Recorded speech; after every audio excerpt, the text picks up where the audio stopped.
Por otra parte, ya vamos a entrar en lo que respecta a una visita que se tuvo aquí en Salto del Guairá. El apóstol José, no recuerdo su apellido, estuvo por Salto del Guairá.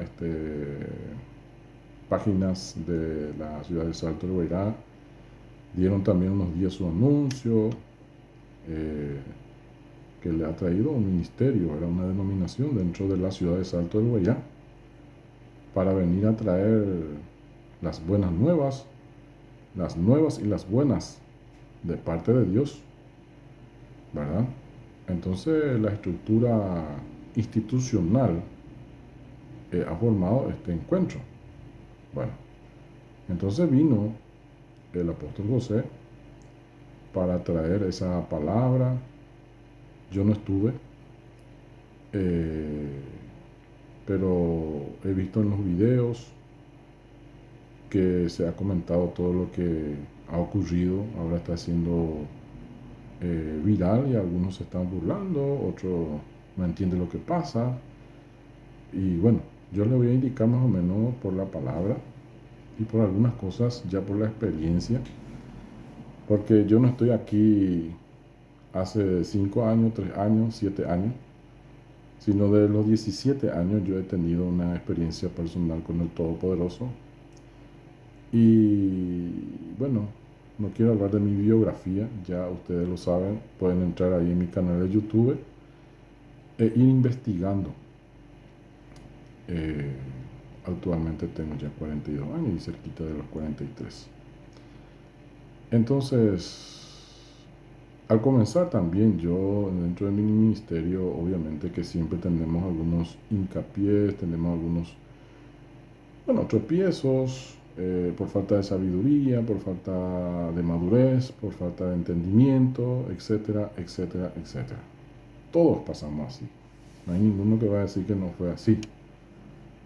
Pero a la medida que uno va, y lo que yo he notado dentro de mi vida espiritual, que con Dios hay que mantener un corazón limpio. En primer lugar. Segundo, la humildad hay que mantener. No hay que sentirse que somos más que el otro. No hay que sentirse que nosotros, hombres, que estamos siendo usados y temporalmente por el Todopoderoso, porque cuando dejamos de estar bajo su obediencia, tampoco Él nos va a usar más, ¿verdad? No es porque Él ha hecho, sino nosotros hemos decidido eso, o tal vez por nuestra partida de la tierra. Pero hay que mantener la humildad, ¿verdad? Principalmente tener la visión de Jesucristo, un corazón humilde. Por eso dice, Él venía a mí, todos los trabajados y cargados, que yo os haré descansar. Y aprended de mí, que soy manso y humilde de corazón. Aprended de mí, dice. Entonces tenemos que aprender de Él ser manso. Y cuando hablamos de mansedumbre, no hablamos de ser iracundos, no hablamos de ser o proferir mal sobre cualquier persona porque no nos ha agradado, ¿verdad?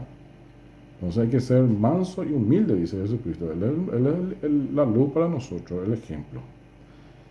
Y bueno, entonces lo que podemos ir hablando sobre el apóstol José, yo no le conozco personalmente, pero hay algunos puntos que según su actuar, según su movimiento, su explayarse en el trabajo ministerial, salió un poquito de la, ¿cómo se dice esto? A ver, una expresión melosa.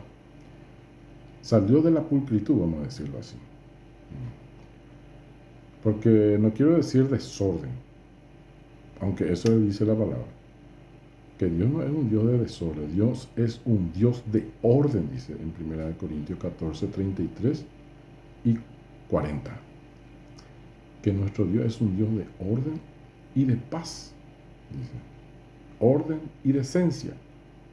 Entonces hay que mantener el orden. Ese es de Dios. Pero cuando no hay orden y cuando no hay decencia y cuando no hay paz, entonces no es de Dios. son espíritus perturbadores. ¿Me entienden? Entonces hay que mirar todos los puntos. A lo que yo, mi concepto, o sea, mi opinión personal, ya enseguida voy a dar. Le estoy indicando un poco para que usted vaya entendiendo y mirando y analizando. Entonces, es importante estos puntos entender. Y a lo que respecta, porque hay muchas también personas que no creen, falsos profetas. Los profetas ya no existen, los apóstoles ya no existen. Mientras que la iglesia esté aquí en la tierra, estos pilares tienen que permanecer, mi querido oyente. Así es que no diga que no existe más. Y en 1 Corintios 12, 24, y escucha un poquito aquí, dice, y aún nos puso Dios en la iglesia, primeramente apóstoles, luego profetas, lo tercero, maestros. Y esa persona que de repente dice, los profetas, la ley y los profetas fueron hasta Juan el Bautista. Entonces, ¿para qué Dios dijo aquí que algunos puso apóstoles y luego trae profetas? Y otra cosa, la ley y los profetas fueron hasta Juan el Bautista para el pueblo de Israel, no para la iglesia. Nosotros somos la iglesia. En aquel momento llamados gentiles. Ahora ya no somos más gentiles ni judíos, todos somos ya hijos de Dios, aquellos que estamos viviendo bajo su obediencia. ¿Ok? Sigo. Lo tercero, maestro dice, luego los que hacen milagros, después los que sanan, los que ayudan, los que administran, los que tienen don de lenguas. Bueno, eso es lo que puso dentro de la iglesia. Y usted que está en sintonía, que demasiado critica a los diezmistas, que los pastores comen todos los diezmos, etcétera, etcétera. Dentro de cualquier institución hay una administración. ¿O no es así? Aquí el propio Dios dice que ha constituido apóstoles, luego profetas, los terceros maestros, luego los que hacen milagros, después los que sanan, los que ayudan, los que administran. Y la iglesia necesita, para moverse, para los gastos, los aportes, ¿verdad? Y tiene que ser voluntario, eso sí estoy de acuerdo. No tiene que ser obligatorio. ¿Por qué fue obligatorio? Anote todo lo que estoy diciendo. Malaquías capítulo 1, versículo 6, por ejemplo, lea un poco de ahí en adelante, van a encontrar cómo Dios se enojó. Después de que todo Dios le ha dado a su pueblo, los sacerdotes traían ofrenda animales cojos, ciegos. Esto vamos a ofrecerle a Dios. ¿Por qué? Porque ya no se podían comercializar sus animales, sus corderos. Entonces eso que nadie quería, le traían ofrenda a Dios. Imagínense. Entonces Dios se enojó tanto que en Malaquías capítulo 3, versículo 10 dice, maldito soy con maldición. Aquello que nos diezma. Esto fue para la tribu de Leví. Entonces no tiene que ser eso con nosotros Dios. No. Vaya ahí en Génesis capítulo 14, mire un poco cómo Melquisedec, que era el propio Jesucristo descendiendo del cielo, junto a Abraham. Viene junto a él y le dice, vengo a compartir contigo tus victorias, a celebrar. Aquí traigo pan y vino. Vengo en el nombre del Todopoderoso, que el Todopoderoso te ha dado las victorias. Vengo a bendecirte. Y Abraham, sin antes de entrar en la ley, ¿qué dijo? Yo también te quiero bendecir y voy a traer todos los diezmos que he ganado en esta guerra.